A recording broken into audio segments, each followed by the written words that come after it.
베드로전서 2장 11절에서 17절 말씀 대신 읽어드리겠습니다.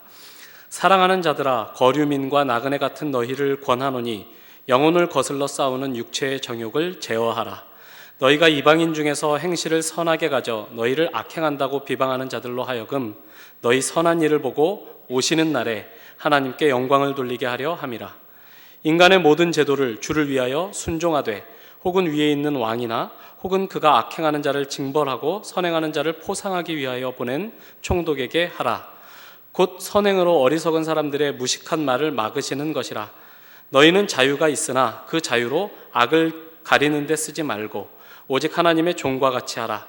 무사람을 공경하며 형제를 사랑하며 하나님을 두려워하며 왕을 존대하라. 오늘 읽은 본문은 사랑하는 자들아 라고 시작을 합니다. 이것은 이제 새로운 문단이 시작되었음을 알려주는 표시라고 말할 수 있겠습니다. 2장 11절부터 시작된 이 문단은 4장 11절까지 이어지죠. 여기에는 권면이 담겨 있습니다. 여기서부터 시작하는 권면의 내용을 보면 이제 권면의 대상들이 좀 더 구체적으로 이제 구분되는 것을 우리가 확인할 수 있죠. 이를테면 2장 18절에 보시면 사환들아 이렇게 시작합니다. 그러니까 하인들에게 하는 권면이죠. 3장 1절로 가시면 아내들아 라고 되어 있고, 또 3장 7절에는 남편들아 라고 이제 권면이 이어집니다. 그리고 3장 8절에서 12절까지 해서 이제 그렇게 각각 나뉘어서 했던 권면을 하나로 묶어서 이제 요약을 하고, 3장 13절에서 4장 11절에 이르기까지는 이제 고난을 당하게 될 때에 신자는 어떻게 반응해야 하는지를 이제 가르쳐 주죠. 그래서 4장 11절에 보면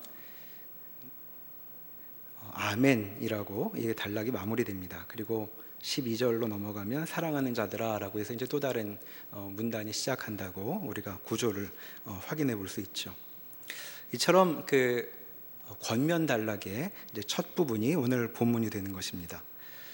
특히 오늘 읽은 2장 11절과 12절 두 절은 권면의 전체 서문이라고 말할 수 있죠. 그러니까 이것을 잘 이해하면 이제부터 시작될 권면이 어떤 방향일 것인가, 또 어떤 성격을 지니고 있는 것인가를 우리가 이제 확인할 수 있게 됩니다. 본문을 다시 한번 보시죠. 11절과 12절을 다시 읽어보겠습니다. 사랑하는 자들아, 거류민과 나그네 같은 너희를 권하노니 영혼을 거슬러 싸우는 육체의 정욕을 제어하라. 너희가 이방인 중에서 행실을 선하게 가져 너희를 악행한다고 비방하는 자들로 하여금 너희 선한 일을 보고 오시는 날에 하나님께 영광을 돌리게 하려 함이라 라고 되어 있습니다. 자, 권면의 내용을 추려보면 두 가지죠. 첫째는 육체의 정욕을 제어하라. 자, 육체의 정욕을 멀리하라라는 것이 첫 번째이고, 두 번째는 이방인 중에서 행실을 바르게 하라라는 것입니다. 자, 행실을 존경할 만하게 유지해라. 이제 선한 삶을 살아라. 이제 이렇게 다시 표현할 수도 있겠습니다. 자, 이와 같은 권면은 육체의 정욕을 멀리하라든가 또 행실을 바르게 하라라는 것 같은 권면은 이제 교회에 좀 다니는 사람들은 아주 익숙하게 되는 내용이라고 이제 말할 수 있겠습니다. 하도 자주 들어서 맨날 하는 그 얘기처럼 들리기도 하죠. 그런데 본문을 좀 더 자세히 살펴볼 필요가 있습니다. 먼저 이 권면이 누구에게 주어지는 권면인가를 우리가 생각해 봐야 하겠죠. 물론 이 편지를 받고 있는 수신인인 교인들에게 주는 권면이라고 말할 수 있겠습니다. 앞에서 1장 1절에 그들이 누구인지 얘기되었었죠. 지금 아나톨리아의 반도, 지금 터키가 자리 잡고 있는 아나톨리아 반도에 여러 곳에 살고 있는 신자들에게 보내는 편지였습니다. 자, 사도들은 그 편지 받는 사람들을 뭐라고 불렀냐면 나그네라고 불렀죠. 그런데 오늘 읽은 본문에 보면 이들을 거류민과 나그네라고 다시 부르고 있습니다. 자, 거류민, 체류자들이란 말입니다. 잠시 머무는 사람들인 거죠. 그러니까 지금 여기에서 지내고 있긴 하지만 살림을 차리고 여기를 집으로 삼아 살고 있지는 않은 사람들이라고 부르고 있는 것입니다. 그러니까 지금 이 권면은 간단히 말하면 여행객들에게 하는 권면이죠. 그러니 이제부터 나오는 권면은 여행객들에게 주는 지침처럼 읽어야 사실 맞습니다. 근데 이제 그렇게 생각을 해보면 이 권면의 내용이 좀 이상스러운 조언으로 보이죠. 왜냐하면 우리는 여행을 할 때 육체의 정욕을 제어하지 않는 편이기 때문에 그렇습니다. 평소에 못 해본 행동을 여행지에서는 더 자유롭게 하는 것이 보통 여행에서 겪게 되는 일이죠. 이런 얘기 들어보신 적 있을 겁니다. 일본 여행객들이, 일본 아주머니들이 한국에 여행을 오면 지하철에서 크게 떠들더라고. 일본에서는 할 수 없는 일인데 우리나라에 오면 여행 중에 자유로움을 그렇게 만끽한다는 그런 얘기 들어보신 적 있으실 것입니다. 그러니까 여행객들에게는 보통 이런 권면은 잘 안 하는 것이죠. 육체의 정욕을 멀리하라든가 행실을 바르게 하라라는 말은 좀 우리 눈길을 오래도록 붙잡아두는 권면이라고 말할 수 있겠습니다. 근데 이와 같은 점을 생각해 보면 지금 이 여행객들, 거류민과 나그네라고 불리는 사람들이 하고 있는 이 여행의 성격이 무엇인지 우리는 좀 생각해 볼 수 있죠. 육체의 정욕을 멀리하라라는 말을 보면 이들의 여행은 그저 흘러다니듯 하고 있는 여행이 아니라는 것을 보게 됩니다. 더 나아가서 12절에서 본 것처럼 이방인들 앞에서 너희 행실을 선하게 가지라라고 말하고 있는 것을 보면 이거는 주위 사람들에게, 이 여행에서 만나게 될 사람들에게 뭔가 보여주는 여행이라는 것을 짐작해 볼 수 있죠. 그런 면에 볼 때 이 권면에 받고 있는 이 여행객들은 좀 특이한 여행객이라고 말할 수 있겠습니다. 자, 어떤 여행을 하고 있냐 하면 뭔가를 힘써 행하며 주위 사람들에게 뭔가를 보여주는 그런 여행을 하고 있는 것이죠. 그러면 무엇을 보여주는 여행객들인가? 오늘 권면이 그 내용을 담고 있습니다. 첫 번째는 육체의 정욕을 제어하라는 것이었죠. 자, 정욕이란 자연히 우러나오는 우리 마음속의 욕망, 욕구 같은 것을 말할 것입니다. 그런데 그에 따라 살지 않는 모습을 보여주는 사람들이 이제 이 사람들이라고 얘기하고 있는 것이죠. 그런데 여기서의 주제는 정욕 그 자체에 있는 것은 아닌 것 같습니다. 11절에 보듯 영혼을 거슬러 싸우는 육체의 정욕이라고 말하고 있죠. 그러니까 여기서 지금 정욕에 대한 말을 하고 있는 이유는 영혼 때문입니다. 그러니까 이 권면은 정욕에 대한 것이 아니라 영혼 때문에 주어지는 것이라고 우리가 읽을 수 있는 것이죠. 비유하자면 이렇게 예를 들어 볼 수 있겠습니다. 자, 사관생도는 버스나 지하철을 타면 좌석에 앉지 않는다고 하죠.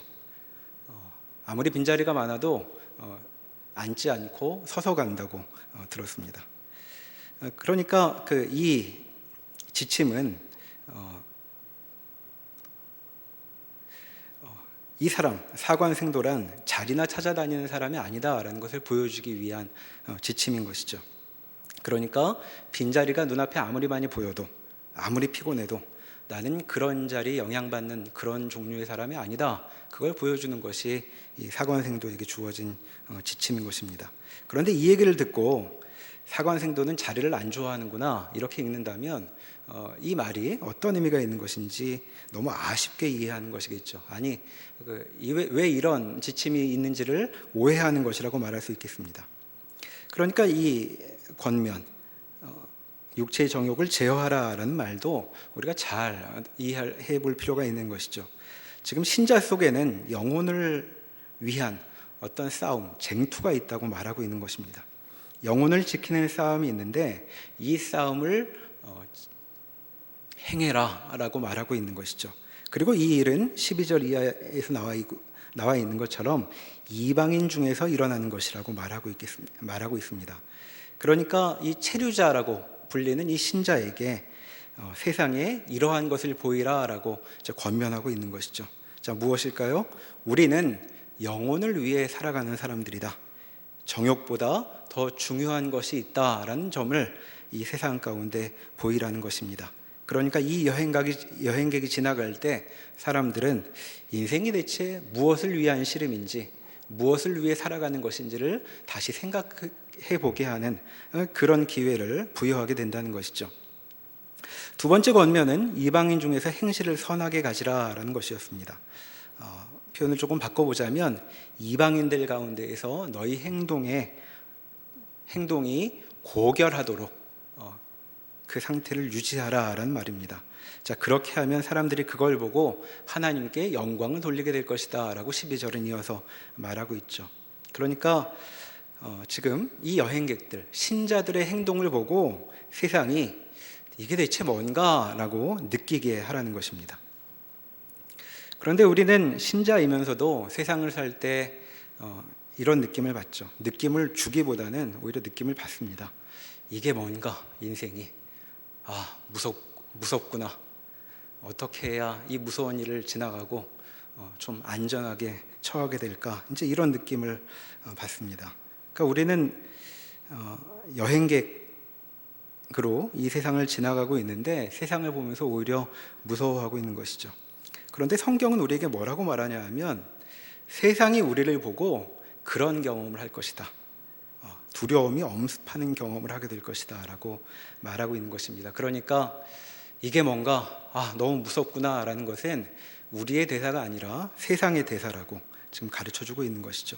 이 체류자가 지나가는 곳에서는 이런 일이 벌어집니다. 그러니까 지금 여기 나그네라고 불리는 신자들의 삶은 여행길에서 밥이나 얻어먹고 눈치 보아가며 지나가는 그런 존재들이 아니라 좀 다른, 그것보다 훨씬 다른 그림을 여기 그려주고 있는 것이죠. 신자는 이 세상이 집이 아니니 이 세상을 나그네로 살아갑니다. 그러나 이 세상 속에 이리 밀리고 저리 떠밀려 어떻게든 죽지 않고 근근히 살아가고 있는 것이 아니라 훨씬 더 능동적인 존재로 이 세상을 지나가게 되는 것이라고 오늘 성경 본문은 말하고 있는 것이죠. 2장 9절에서 이미 신자들에 대해서 이렇게 말한 바가 있습니다. 2장 9절 보시면 너희는 택하신 족속이요 왕같은 제사장들이요 거룩한 나라요 그의 소유가 된 백성이니 라고 말하고 있죠. 자, 이런 존재들이라면 당연히 여기서 이제 권면하고 있는 것 같은 맥락을 우리가 이해할 수 있는 것입니다. 이런 존재들이 지나가는 곳에 대체 무슨 일이 벌어지겠는가? 자, 성경이 그러한 점들을 우리에게 많이 보여주고 있는데 특히 우리에게 아주 인상적으로 하나님의 백성들이 지나갈 때 벌어지는 일을 우리에게 알려주고 있는 본문이 있죠. 여호수아서 2장 8절로 한번 가보시겠습니다. 구약 성경 320면에 있습니다. 여호수아 2장 8절입니다. 구약 성경 320면. 자, 거기에 보면 그 출애굽한 이스라엘이 드디어 40년 동안 광야에서 지내다가 이제 가나안 땅에 들어가게 되죠. 자, 가나안 땅 요단강을 건너서 가나안 땅에 들어갈 때에 먼저 이제 만나게 되는 성읍이 여리고성입니다.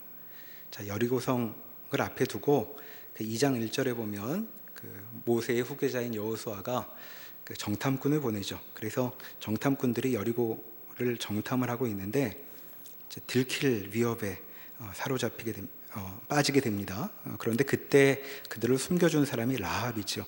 라합이 이들을 숨겨줬기 때문에 이제 발각되지 않고 목숨을 보존하게 됩니다. 그리고 나서 이 정탐꾼들에게 라합이 하는 말이 2장 8절부터 이제 기록되어 있죠. 거기를 한번 읽어보겠습니다. 또 그들이 눕기 전에 라합이 지붕에 올라가서 그들에게 이르러 말하되 여호와께서 이 땅을 너희에게 주신 줄을 내가 아노라. 우리가 너희를 심히 두려워하고 이 땅 주민들이 다 너희 앞에서 간담이 녹나니 이는 너희가 애굽에서 나올 때에 여호와께서 너희 앞에서 홍해물을 마르게 하신 일과 너희가 요단 저쪽에 있는 아모리 사람의 두 왕 시온과 옥에게 행한 일 곧 그들을 전멸시킨 일을 우리가 들었음이니라. 우리가 듣자 곧 마음이 녹았고 너희로 말미암아 사람이 정신을 잃었나니 너희 하나님 여호와는 위로는 하늘에서도 아래로는 땅에서도 하나님이시니라. 그러므로 이제 청하노니 내가 너희를 선대하였은즉 너희도 내 아버지의 집을 선대하도록 여호와로 내게 맹세하고 내게 증표를 내라. 자, 라합이 이스라엘 정탐꾼들에게 여리고성 분위기를 이야기하고 있습니다. 9절에 보듯 우리가 너희를 심히 두려워하고 이 땅 주민들이 다 너희 앞에서 간담이 녹았다라고 말하고 있죠. 또 11절에도 보면 마음이 녹았고 사람들이 정신을 잃었다라고 말하고 있습니다. 그러니까 까무라칠 지경이라는 것이죠. 자, 이유가 뭘까요? 10절에 나옵니다. 홍해에서 갈라지는 일을 여기 거론하고 있습니다. 홍해를 가르시고 너희를 끄집어내신 일을 우리가 알고 있다라고 말하고 있죠. 자, 이게 언제적 일일까요? 40년 전 일입니다. 이스라엘 사람들 기억에도 흐릿한 일이겠죠. 지금 이 정탐꾼들은 그 당시 어린 세대였으니까 그때 일이 어린 시절 일로 기억되는 사람들입니다. 그런데 지금 라합이 그때 일을 꺼내오고 있죠. 그래서 이스라엘이 지나갈 때 이스라엘 가운데 벌어지는 일을 주위 사람들은 잘 알고 있었던 모양입니다. 여리고성은 그 홍해하고는 저 멀리 떨어져 있는 곳이었죠. 그러니까 구약 성경을 보면 자신들이 어떤 존재인지 이스라엘만 모르고 있는 것을 알게 됩니다. 40년 전에 뭐라 그랬냐면 이 가나안 땅에 정탐꾼을 보냈었죠. 그때 보고를 그렇게 했습니다. 우리가 메뚜기 같아서 못 들어가겠다고. 이거 분명히 여호와라는 신이 우리를 미워해서 다 죽으라고 밀어 올리는 것 같다고. 그래서 밤새도록 통곡했습니다. 그런데 지금 실전모가 드러나고 있죠. 40년이 지났는데 라합이 그 얘기를 해주고 있습니다. 우리가 그때 얘기만 들어도 혼비백산하노라고, 마음이 녹아내렸다라고 얘기하고 있습니다. 자, 이걸 이스라엘만 모르는 것이죠. 그들이 대체 얼마나 대단한 분과 함께 가고 있는지를 이들만 모릅니다. 그런데 오히려 세상은 척 보면 다 아는 것 같습니다. 신자가 어떤 존재인지를 그들은 알고 있죠.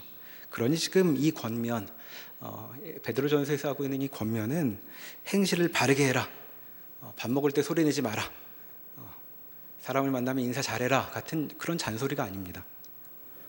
세상 속에서 세상은 잘 알아보지 못하는 더 중요한 일에 참여하는 사람답게 그렇게 살아가라라고 말하고 있는 것이죠. 그리고 이렇게 권면할 수 있는 이유는 이 사람들에게, 나그네와 같은 삶을 산다고 여겨지는 이 사람들에게 그런 삶이 가능하게 열렸기 때문인 것입니다. 그러니까 지금 이 권면의 단락을 시작하며 처음 하고 있는 말은 무엇이냐 하면, 하나님의 사람답게 세상이 깜짝 놀라 하나님을 찬양하도록 너희가 그렇게 살아야 한다라고 말하고 있는 것이죠.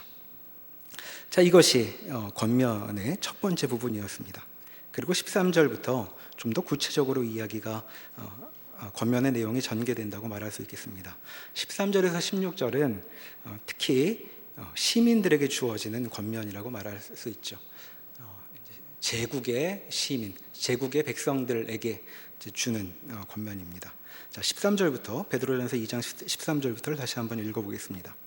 인간의 모든 제도를 주를 위하여 순종하되, 혹은 위에 있는 왕이나 혹은 그가 악행하는 자를 징벌하고 선행하는 자를 포상하기 위하여 보낸 총독에게 하라. 곧 선행으로 어리석은 사람들의 무식한 말을 막으시는 것이라. 너희는 자유가 있으나 그 자유로 악을 가리는 데 쓰지 말고 오직 하나님의 종과 같이 하라.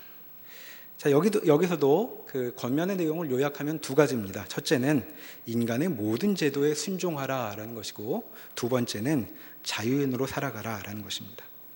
자, 첫 번째 권면부터 생각을 해보시죠. 자, 13절과 14절에 뭐라고 말하냐면 인간의 제도에 순종하라라고 얘기합니다. 여기 왕은 황제를 가리키는 말이죠. 자, 황제든 총독이든 그들에게 순종하라라고 말합니다. 자, 이와 비슷한 대목을 우리는 로마서 13장에서도 볼 수 있죠. 거기 로마서 13장 1절에 보면 각 사람은 위에 있는 권세들에게 복종하라 이렇게 가르친 바 있습니다. 자, 이 대목은 어떻게 이해하면 좋을지에 대해서 이제 교회사 내내 여러 논란이 있었던 구절이지요. 그러니까 여기서 이것이 정확히 어떠한 것인지 우리가 그 의미를 다 드러낼 수는 없지만, 오늘은 이런 질문을 한번 이 시간, 이 기회에 해보면 좋겠습니다. 자, 제가 질문을 한번 드리죠. 이 권면, 인간의 제도에 다 순종해라, 왕이든 총독이든 다 순종해라라는 이 명령이, 이 권면을 따르는 일이 쉬운 일일까요? 어려운 일일까요? 여러분 어떻게 생각하십니까? 자, 권세 있는 자가 내게 뭐를 시키는데 그것을 시키는 대로 하는 게 어려운 일일까요? 안 하는 게 어려운 일일까요? 자, 무슨 질문일까? 좀 그 비교를 해보겠습니다. 자, 여러분 그 회사 다니시는 분들, 뭐 안 다니시는 분들은 다니신다고 상상하고 한번 들어보시죠. 자, 내 회사의 상사가 토요일 오후에 카톡을 보냈습니다. 아무개 씨, 급한 일이 있어서 연락합니다. 자료 잘 정리해서 월요일 출근 때 내가 볼 수 있게 준비해 주세요. 주말 잘 보내십시오. 자, 이런 연락을 받으시면 여러분 어떠시겠습니까? 주말을 잘 보내라고 했으니 저는 월요일까지는 일을 못 하겠습니다. 월요일에 뵙지요. 이렇게 답할까요? 자, 이렇게 답할 수 있는 회사원은 잘 없지요. 자, 속은 부글부글하고 화가 나서 집 천정을 뚫게 생겼지만 월요일 아침까지 자료를 싹 정리해서 상사 책상 위에 올려놓습니다. 자, 다시 질문으로 돌아와 봅시다. 자, 왕에게 순종하는 일, 위에 있는 권세에게 복종하라는 명령은 지키기 어려운 것일까요? 쉬운 것일까요? 어찌 보면 되게 쉬운 명령입니다. 이게 무슨 새삼스럽게 권면을 할 필요가 없습니다. 말하지 않아도 우리는 시키는 대로 얼마든지 하고 있기 때문이죠. 윗사람이 시키면 결국은 그냥 다 하게 되어 있습니다. 자, 이게 우리 경험인데, 그런데 왜 사도는 굳이 이 사람들에게 이런 권면을 하고 있는 것일까요? 또 방금 살펴본 그 11절에서 본 육체의 정욕을 제어하라 라는 명령이나 또 너희 행실을 바르게 하라 라는 이 권면과 한번 비교해 볼 수도 있겠습니다. 자, 이 권면하고 육체의 정욕을 제어하라 라는 권면하고 위에 있는 권세에게 순종하라는 권면하고 어느 게 더 지키기 어려워 보이십니까? 자, 이 권면들이 들쭉날쭉하게 나온 것이 아니라 궤를 같이 하고 있는 것이라는 점을 우리가 염두에 둔다면 이 권면은 절대로 쉬운 일을 명하고 있는 것이 아니라는 것을 우리가 짐작해 보게 됩니다. 정말 순종할 수 없다고 느끼지만 순종하라라고 말하는 것이죠. 자, 신자가 세상 권세에 순종하는 일은 실은 뼈를 깎는 노력이 필요한 일입니다. 왜냐하면 신자는 세상 권세를 보고 힘으로 누르면 어쩔 수 없지 뭐 이렇게 그저 따를 수 없는 사람들이기 때문에 그렇죠. 오히려 신자라면 하나님의 선한 통치를 알고 있으니 악한 권세라면 무시해버리거나 무너뜨려 버려야 되는 것 아닌가라고 느껴야 맞습니다. 그러니까 지금 이런 마음을 가진 사람들에게 권면하고 있는 것이죠.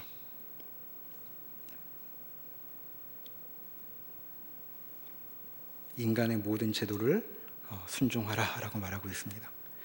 그러니까 신자인 사람들, 이런 마음을 가진 사람들은 누가 시키면 머리가 없는 사람처럼 시키는 대로 그냥 일할 수 있는 사람들이 아니죠. 오히려 그 일을 시킨 사람보다 마음속에 옳은 것, 중요한 것에 대한 감각이 더 예민한 사람입니다. 무엇이 바른 일인 줄 알고 무엇이 중요해서 먼저 해야 되는 일인지를 잘 알고 또 그런 일을 하기를 열정적으로 소원하는 사람이죠. 그런데 지금 사도가 그런 사람에게 뭐라고 권면하냐 하면 세상 제도에 순복하라고 말하고 있습니다. 그것도 주를 위해서 순종하라라고 여기 덧붙이고 있죠. 자, 하나님을 봐서라도 하나님 때문에라도 들어줘라 이렇게 얘기하고 있는 것입니다. 이것은 이 여행길에서 만나는 일들이 여행객의 예상을 뛰어넘는 더 깊고 넓은 맥락이 있다는 사실을 암시하는 것이기도 하죠. 그러니 이 명령에 순종하는 그 과정을 생각해 본다면 아주 흥미로운 장면을 우리가 떠올릴 수 있게 됩니다. 자, 세상이 보기에는 이 권면을 따르고 있는 신자의 모습은 좀 이상스러워 보일 것입니다. 굉장히 협조적이긴 한데 굴종적인 모습은 아닌 것이죠. 그러니까 시키기는 분명히 내가 시키고 있는데 제가 나를 봐주는 것 같은 느낌이 듭니다. 내가 쥐고 흔드는 것이라고 생각했는데 가만 혼자 있을 때 생각을 해보면 내 밑에 있는 사람이 나를 받아주는 것 같은 느낌이 자꾸 드는 것이죠. 그래서 이 권면을 따르는 사람의 행동은 세상의 입을 막는다라고 오늘 성경이 이어서 얘기하고 있는 것입니다. 힘을 가진 사람인데 힘을 가졌다는 사람이 이 사람 행동을 보면 말문이 막힙니다. 왜냐하면 그의 행동은 선행이어서 그도 그걸 알고 있죠. 그래서 그를 당황하게 만드는 것입니다. 그래서 성경 15절에 보면 이렇게 행동해서 어리석은 사람들의 무식한 입을 막게 될 것이다, 이렇게 얘기합니다. 자, 이 어리석은 사람들이 누구일까요? 앞에서 말한 왕 또는 총독입니다. 세상 권세를 가진 사람이 어리석은 사람이라는 거죠. 왜 그럴까요? 그가 뭔가를 명령을 내리고 있지만 그는 무지하기 때문입니다. 뭘 잘 모르고 지금 저렇게 하고 있다는 것이죠. 그럼 뭘 좀 아는 사람은 누굴까요? 신자입니다. 자, 이 세상을 제대로 아는 사람 누구일까요? 신자들입니다. 자, 복음을 듣고 성경의 계시를 따르는 사람은 이 세상이 어떻게 돌아가는지를 잘 알 수 있죠.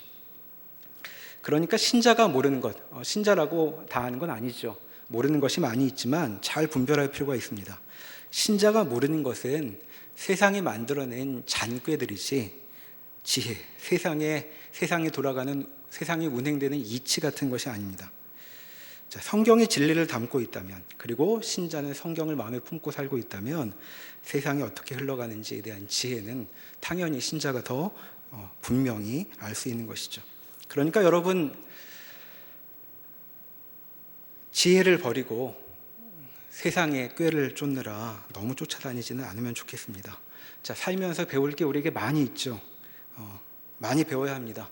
지하철 타는 법도 배워야 하고 ATM기에서 돈 꺼내는 법도 배워야 합니다. 그러나 그런 것이 인생의 지혜를 가르쳐 주는 것은 아니죠. 지하철을 잘 타고 다닌다고, 은행에서 수수료 덜 내게 정해진 시간에 돈 잘 뽑을 줄 안다고 해서 복된 인생을 산다고는 아무도 말하지 않을 것입니다. 자, 지혜는 거기에 있지 않고 여기에 있는 것입니다. 신자들 안에 있는 것이죠. 자, 그러니 세상이 여러분에게 배워야지 여러분들이 세상으로부터 자꾸 배울 일이 아닙니다. 자, 이렇게 비유할 수 있겠습니다. 거기서 아무리 열심히 배워야 천동설을 배울 뿐입니다. 그렇게 계산을 많이 하고 밤새도록 공부해서 그 하늘이 어떻게 운행하는지 답을 냈는데 하나님이 물으시죠. 도는 건 땅인데 왜 자꾸 하늘이 어떻게 돌아가는지를 묻고 있느냐. 밤새도록 계산이나 하고 잠도 못 자고 너희 너무 피곤하게 산다, 이렇게 하나님이 말씀하시는 것입니다. 자, 그래서 16절에서 상황이 완전히 역전되어 이렇게 말하고 있는 것이죠. 너희는 자유를 가진 존재이다. 자유를 가진 유일한 존재이다. 그러니 그렇게 살아라 라고 진실을 밝히고 있습니다. 자, 위에 있는 권세들에게 복종하는 자들인데 이들을 자유자라고 부르고 있는 것입니다. 자, 힘 있는 자가 아니라 그의 명령을 따르고 있는 사람들이 진짜로 자유로운 사람들이라고, 그러니 너희는 자유인답게 행동하라고 권면이 이어지고 있죠. 자, 그럼 이 자유는 어떻게 구사될 수 있는 것일까요? 자, 하나님의 종이 될 때에 이 자유를 누릴 수 있다고 오늘 본문은 얘기하고 있습니다. 자, 이것이야말로 세상은 절대로 모르고 알고 싶어 하지 않는 비밀이죠. 아니, 신비라고 말할 것입니다. 자, 세상 누구도 하나님의 종이 되지 않고는 자유를 누릴 수 없습니다. 자, 하나님의 종이 되지 않고도 생명을 누릴 수 있는 방법은 전혀 없습니다. 자, 해변으로 가지 않고 누가 바다를 볼 수 있겠습니까? 하나님께로 가지 않는 한 자유 구경도 할 수 없는 것이죠. 예수님께서 그렇게 말씀하신 바가 있습니다. 너희는 진리를 알게 될 것인데 진리가 너희를 자유롭게 할 것이다.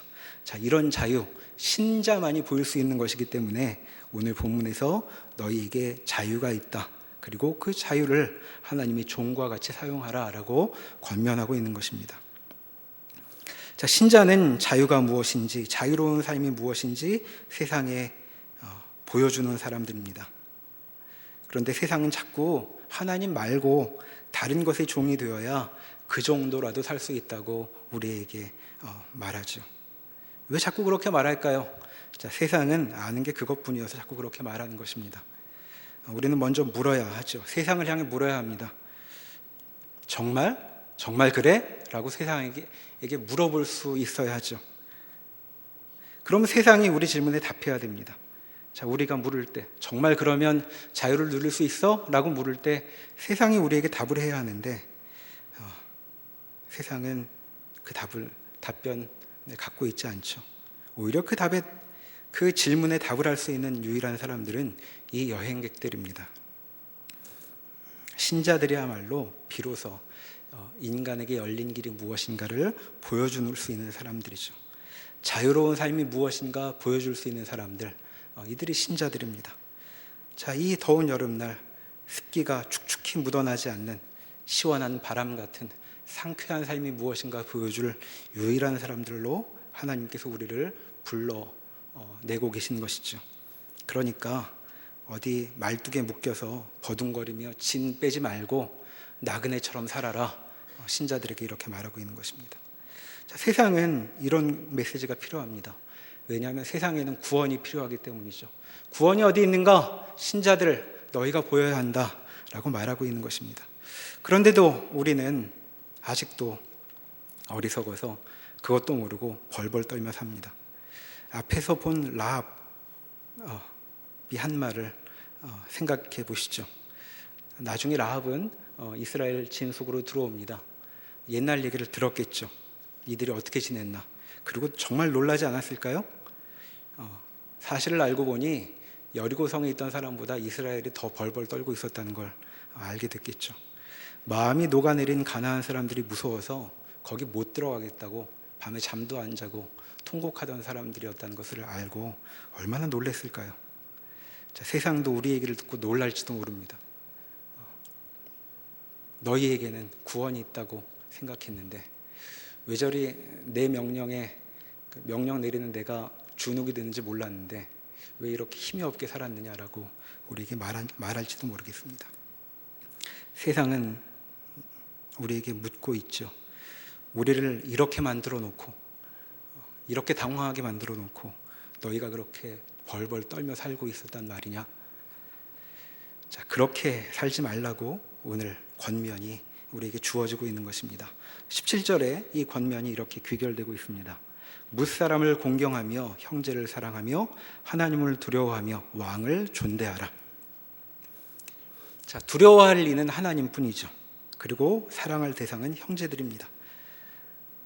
자, 믿는 자들을 가리키는 말인데, 자, 믿는 자들 사이에서 벌어지는 어떤 특별한 일이 있다는 것을 여기 이제 암시하고 있습니다. 나중에 기회가 되면 살펴볼 시간이 있겠죠. 그리고 나머지 모든 사람들, 하나님과 믿는 형제들 말고 나머지 모든 사람들은 어떻게 대해야 하는가? 공경하라라고 말하고 있습니다. 여기 지금 뭇사람과 왕이 나오는데 뭇사람을 공경하며와 왕을 존대하라에 나와 있는 이 서술어는 같은 단어입니다. 다 공경하라는 말이죠. 힘이 있는 사람이든 없는 사람이든 다 공경하고 존중하며 살라는 것입니다. 자, 세상을 향해 그것을 보여주라는 것이죠. 자, 누구를 만나든 세상을 향해 신자는 이렇게 행동으로 보여준다는 것입니다. 당신은 존중되고 있습니다. 힘이 있어서가 아닙니다. 당신이 누구든 힘이 있는 왕이든 아니면 힘이 없는 노예든 나는 당신을 귀하게 여깁니다. 왜냐하면 하나님이 사람을 그렇게 대하시기 때문입니다. 자, 이것을 보여주라고 말하고 있는 것이죠. 자, 역시 이 존중 행위의 주체는 신자입니다. 자, 존중받아야 하느냐는 그 대상이 누구인가에 따라 결정되고 있는 것이 아니라 존중하는 그 사람이 결정하는 것이라고 여기 말하고 있고 그걸 결정할 사람들은 신자인 것이죠. 자, 하나님께서 이 권면의 형식으로 우리에게 주어진 삶이 무엇인가 가르쳐주고 계십니다. 이제 이 권면의 내용을 좀 더 쉽게 이렇게 풀어서 다시 한번 들어보면 좋겠습니다. 하나님이 우리에게 말씀하십니다. 너는 나의 종이다. 그래서 너는 내게 주어지는 삶을 주도적으로 살아갈 수 있다. 세상은 너를 내리누르려고 하지만 너는 할 수 없이 무릎 꿇어야 하는 그런 존재가 아니다. 하나님의 선하고 전능한 통치를 믿고 무릎을 꿇어줘라. 그래서 확인시켜라. 이 세계가 그들 생각 같지 않다는 것을 확인시켜라. 왕과 총독들도 배워야 할 것이다. 그들의 손 바깥에 세계가 있다는 것을, 그들이 교만을 벗고 하나님 앞에 무릎 꿇을 수 있는 기회를 너희가 허락해 주어라. 너희가 세상에 가르쳐라. 이 세상은 하나님이 정하신 기준에 따라야 한다는 것을, 그리고 사람에게 중요한 것은 영혼을 지키는 일이라는 것을 세상에 보여주어라. 너희는 이 세상의 메인 존재가 아니다. 세상은 너희가 어디에서 와서 어디로 가는지 알지 못한다. 너희가 보여주어라. 인생이란 세상 바깥에서 시작되어서 세상 바깥에서 끝난다는 것을 너희가 보여주어라. 그리고 하나님께서 그와 같은 놀라운 삶으로 이 세계를 부르고 계신다는 사실을 증언하여라 라고 권면하고 있는 것입니다. 자, 이것이 우리에게 열리는 삶입니다. 이 놀라운 여정을 우리도 시작하자고 사도가 권면하고 있죠. 우리는 이 여행을 통해 고향으로 나아가게 될 것입니다. 이 세상에 많은 사람들에게 참된 자유가 무엇인가 보여주고 손길을 내밀어 자유로 나아오도록 그들을 도우며 많은 여행객들이 되어 주께서 우리를 부르시고 있는 본향으로 돌아가게 될 것이라고 성경은 가르쳐주고 있습니다.